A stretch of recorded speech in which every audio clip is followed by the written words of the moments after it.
예술하는 습관.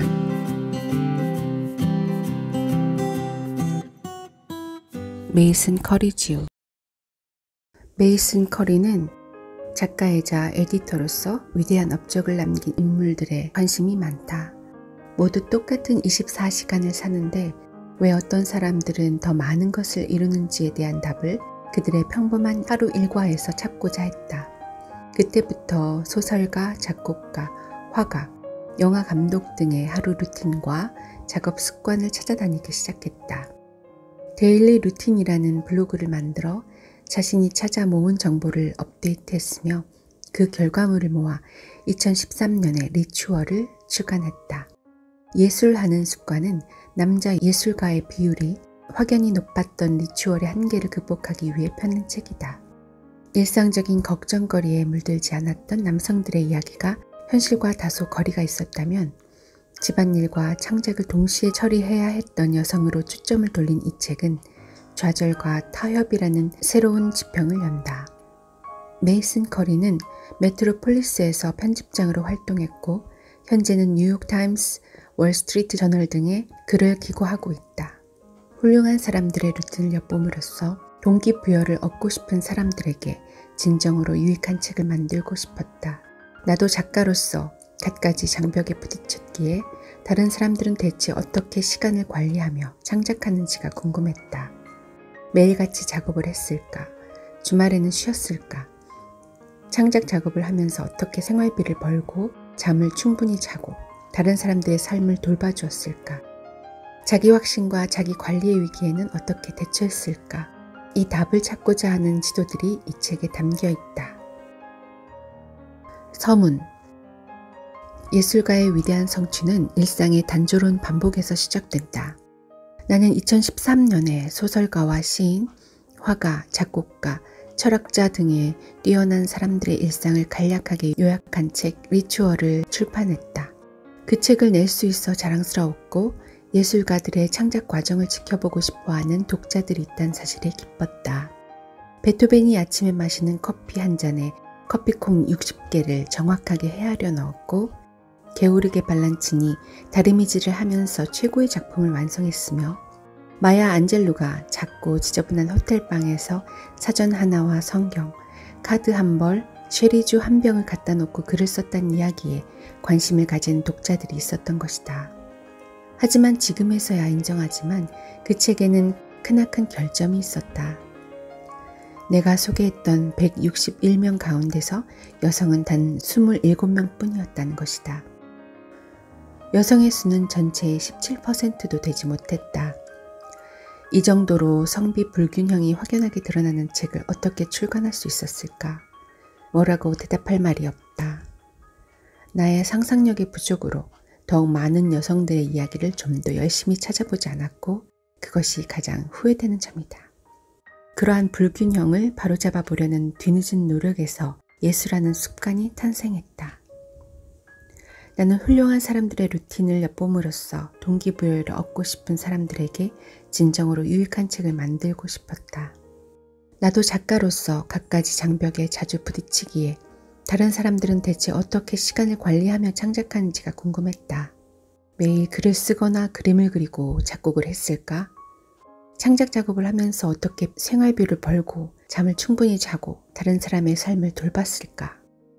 습관을 만들어가는 문제는 해결할 수 있었다 해도 그보다 더 힘든 자기 확신과 자기 관리의 위기에는 어떻게 대처했을까?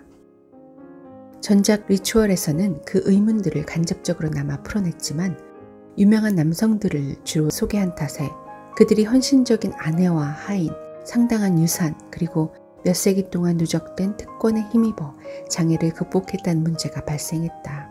그 바람에 동시대 독자들이 모델로 삼을 수 있는 유용성이 감소했다.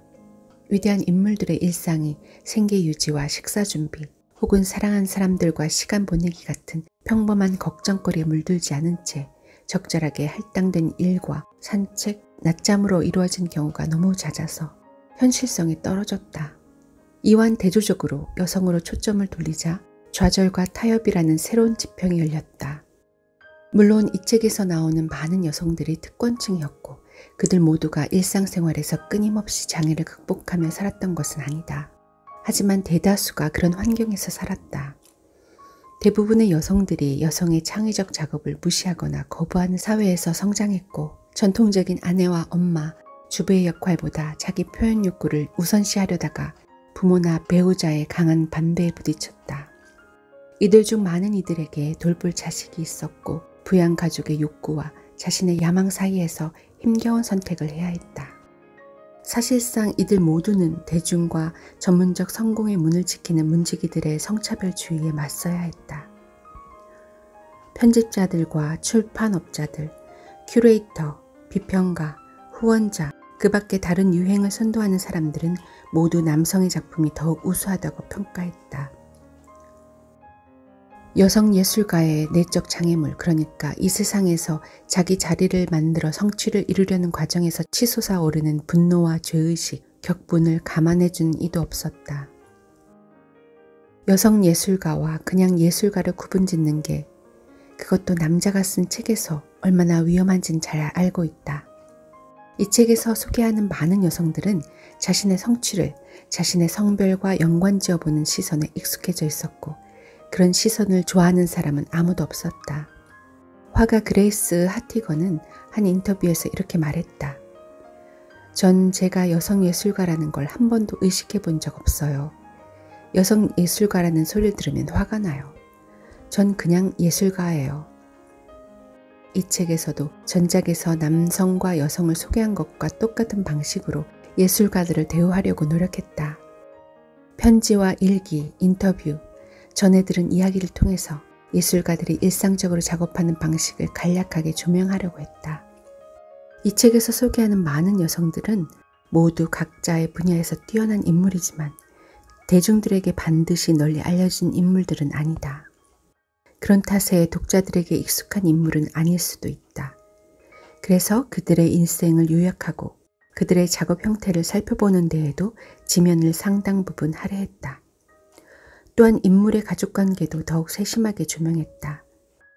많은 예술가들에게 자식과 애정에 굶주렸거나 다루기 힘든 배우자는 그들의 시간을 뺏어가려고 경쟁하는 주요한 주체였다. 그래서 그들의 현실적인 일상을 보여주려면 그들이 어떻게 창의적 작업과 가정의 의무와 걱정거리를 동시에 잘 처리했는지를 설명해야 했다.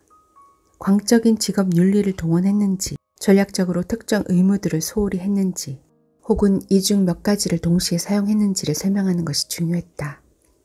그것은 또한 앞서 언급했듯이 자신의 창의성, 물자 조달의 매듭을 풀려고 애쓰는 동시에 동시대 독자들에게 더욱 도움이 될 만한 책을 쓰고자 한 노력의 일환이기도 하다.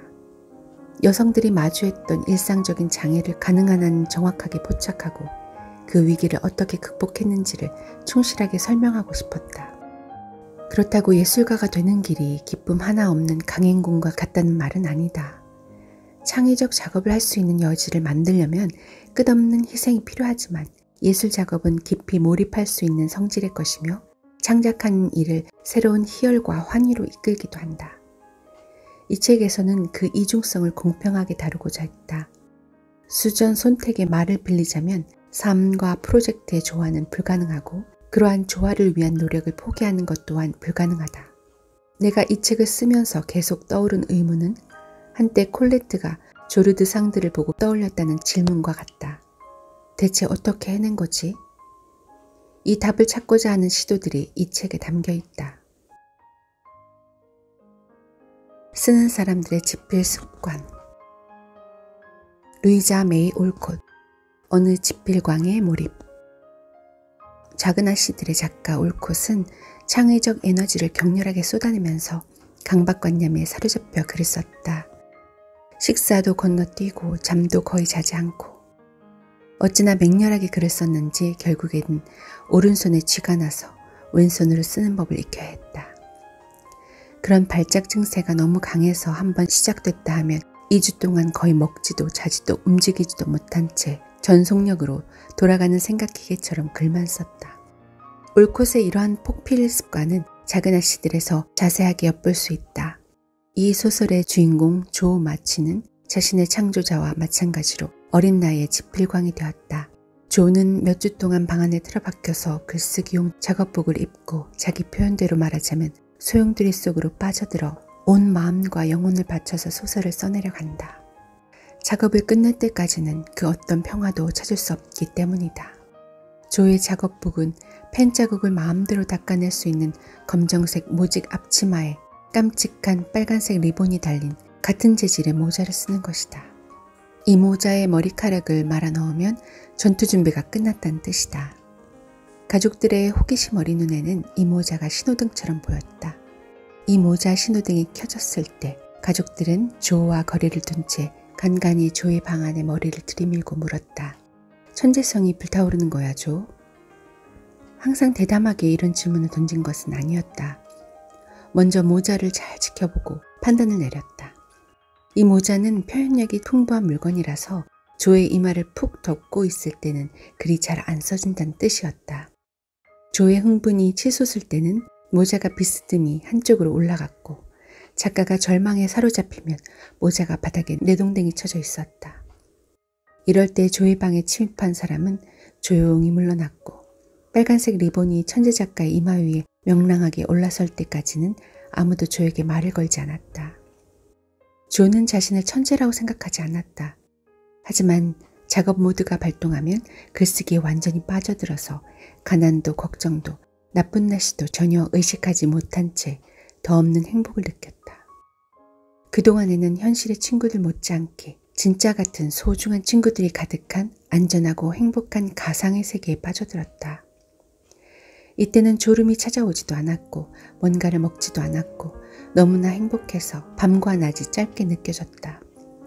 설령 아무런 결실이 맺히지 않더라도 그런 시간을 즐길 수만 있다면 살아갈 가치가 있었다.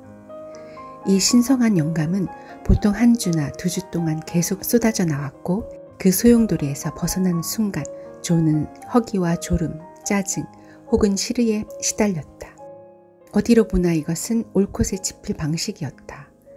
조가 글쓰기용 모자로 가족들에게 방해해도 좋은지 아닌지를 알렸다면 올콧에게는 그와 같은 목적으로 쓰는 기분 베개가 거실 소파에 있었다. 올콧은 성인 시절 거의 대부분을 부모님을 모시고 재정적으로 지원하면서 살았다. 글을 쓰는 시기에는 자기 침실에 틀어박혀서 아버지가 만들어준 작은 반달 모양 책상에서 작업을 했다. 하지만 천성적으로 가만히 있지 못한 성격이라서 가끔씩 집안을 돌아다니며 작품 구상에 빠져들었다. 올콧이 소파에 앉으면 부모님과 자매들은 이따금씩 올콧에게 말을 걸고 싶었다. 하지만 결정적인 순간에 집중력을 깨뜨렸다가는 올콧이 크게 실망한다는 사실을 잘 알고 있었다. 그래서 올콧은 긴 베개를 일종의 소통 창구로 삼았다. 베개가 세워져 있으면 가족들이 자유롭게 올콧에게 말을 걸어도 좋았다. 하지만 베개가 옆으로 누워있으면 소리 죽여 걸어야 했고 느닷없이 끼어들고 싶어도 참아야 했다. 작은 아씨들에는 소용돌이에 빠진 것 같은 올콧의 집필 습관이 가득 묘사되어 있지만 오히려 그 소설은 올콧이 광적으로 몰입하여 쓴 작품은 아니었다. 올콧은 그 이야기에서 전혀 영감을 느끼지 못했고 단지 인기 있는 아동서의 잠재적 수익성을 포착한 편집자와 아버지를 즐겁게 해주려고 그 작품을 썼다. 올콧은 대부분의 문제를 처리할 때처럼 아버지 뜻을 따랐다. 올콧의 아버지는 올콧이 여아용 서적을 쓰기를 바랐다. 그래서 올콧은 영감이 부족해도 빠르게 작업해서 겨우 2달 반 만에 402쪽짜리 소설을 완성했다. 책이 잘 팔리자 올콧의 편집자는 속편을 써달라고 했고 이에 올콧은 하루에 한 장을 목표로 전보다 더욱 빨리 썼다. 한 달 만에 끝낼 수 있다고 생각했고 거의 그 기한을 맞췄다. 올콧은 그때를 이렇게 기억했다. 일이 너무 많아서 식사를 하거나 잠을 잘 시간도 낼 수 없었다. 매일 하는 달리기 이외에는 아무것도 할 수 없었다. 속편이 출간되자 작은 아씨들은 순식간에 돌풍을 불러일으켰다. 이때부터 여아용 서적이 올콧의 인생에서 전부가 되었다. 올콧은 책의 성공 덕분에 재정적으로 독립해 전업 작가가 될 수 있었지만 도리어 야망은 사그라졌다. 독자들은 똑같은 책을 더욱 많이 써달라고 끝없이 요구했고 오랜 무명 시절을 힘겹게 버텨왔던 올콧은 그 요구를 거절할 수 없었다. 어린 아이들을 위한 도덕적 이야기를 쓰는 게 즐겁지 않았지만 돈이 잘 들어오기 때문에 그 일을 했다. 한편 만성적인 건강 문제에 시달리면서 예전만큼 격렬하게 글을 쓸 수가 없었다. 1887년도 편지에서 올콧은 이렇게 한탄했다. 하루에 2시간밖에 글을 쓸 수 없다. 20쪽밖에 못 쓰거나 가끔은 그보다 조금 더 썼다. 이 정도면 대부분 작가들에게 상당히 생산적인 하루였겠지만 올콧에게는 걱정거리이자 자기 자신을 비난할 이유가 되었다. 루이자 메이 올콧 1832년부터 1888년까지 미국의 소설가로서 생계 문제로 닥친 대로 일을 해야 했고 야전병원에서 경험한 내용을 담은 병원 스케치를 발표하며 주목받았다. 1868년에 펴낸 소녀들을 위한 책 작은 아씨들로 본격적인 명성을 얻었다. 도리스 레싱, 자신의 본능적인 리듬을 읽어내는 방법. 아들 피터와 함께 지내면서 글을 썼던 작가 레싱은 돌봐야 할 아이를 가진 덕분에 살아갈 수 있었다고 훗날 말했다. 아이가 없었다면 1950년대 소호의 유혹에 빠져 헤어나오지 못했을 테니까. 레싱은 그 대신 피터를 돌보면서 글 쓸 시간을 낼 수 있게 삶을 조율했다. 처음에는 생활비를 벌려고 비서 일을 구했지만 다음 책이 순조롭게 진행되면서 일을 그만두고 전업 작가로 나설 수 있었다. 레싱은 자서전에 런던에서 보냈던 이른 아침 일정을 아래와 같이 묘사했다. 아이가 일어나는 새벽 5시에 나도 일어난다. 아이가 내 침대로 들어오면 이야기나 시를 들려준다. 이후에 옷을 갈아입고 아들 식사를 챙겨주고 길 위쪽에 학교에 데려다 준다. 나는 쇼핑을 약간 하고 나서 진짜 내 하루를 시작한다. 이것저것 하고 싶은 열렬한 욕구. 그걸 사야 하고 아무개에게 전화를 해야 하고 이건 잊으면 안 되고 저건 기록해둬야 해 라고 말하는 주부의 열병을 억누르고 글쓰기에 필요한 단조롭고 무난한 마음 상태를 찾아야 했다. 때로는 전화기가 울리지 않기를 간절히 바라며 잠깐의 잠을 청했다. 수면은 이제 내 친구이자 회복 전문가이자 즉석 해결책이 되었다.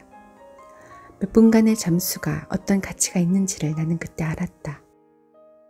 조용하고 어두운 곳에서 엉킨 타래를 풀고 나면 이제 일할 시간이다. 하루 동안 레싱은 일하다 말다를 끊임없이 반복했다. 잠시 휴식을 취하며 집안을 돌아다니고 컵을 씻고 서랍장을 정리하거나 차 한 잔을 끓여 마셨다.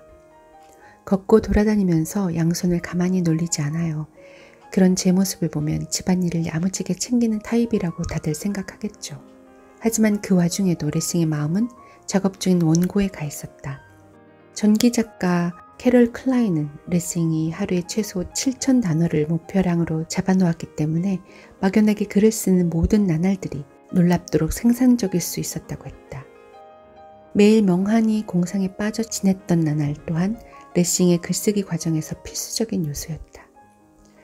레싱은 그러한 물리적 과정을 집중하는 길로 취급했고 그에 관해서 자신을 화가와 비교했다. 화가들은 붓 하나를 깨끗이 씻고 다른 하나를 던져버린다. 캔버스를 준비할 때도 마음은 다른 곳에 가 있다. 그들은 창을 내다보고 커피 한 잔을 준비한다. 양손으로 붓을 꽉 쥔 채 캔버스 앞에 가만히 한참 동안 서 있다가 마침내 작업을 시작한다. 레싱은 작가들의 구체적 일상과 집필 습관에 관한 이야기를 듣고 또 듣고 싶어하는 대중의 욕구를 이해했다. 아마도 레싱 자신이 글을 쓸 수 있는 생활 환경을 조성하려고 매우 열심히 노력했고 무척이나 많은 것을 희생했기 때문일 것이다. 우리 작가들이 돌아다니다가 잠시 수다를 떨고 장황하게 이야기를 늘어놓으면 언제나 이런 질문을 받는다. 워드 프로세서를 사용하나요? 아니면 펜이나 타자기를 쓰나요? 매일 글을 쓰나요? 하루 일정은 어떻게 되죠? 이런 질문들은 결정적인 핵심을 더듬어 찾으려는 본능이다. 그 핵심은 바로 에너지를 어떻게 사용하고 어떻게 절약하는가이다. 누구나 제한된 에너지를 갖고 있다.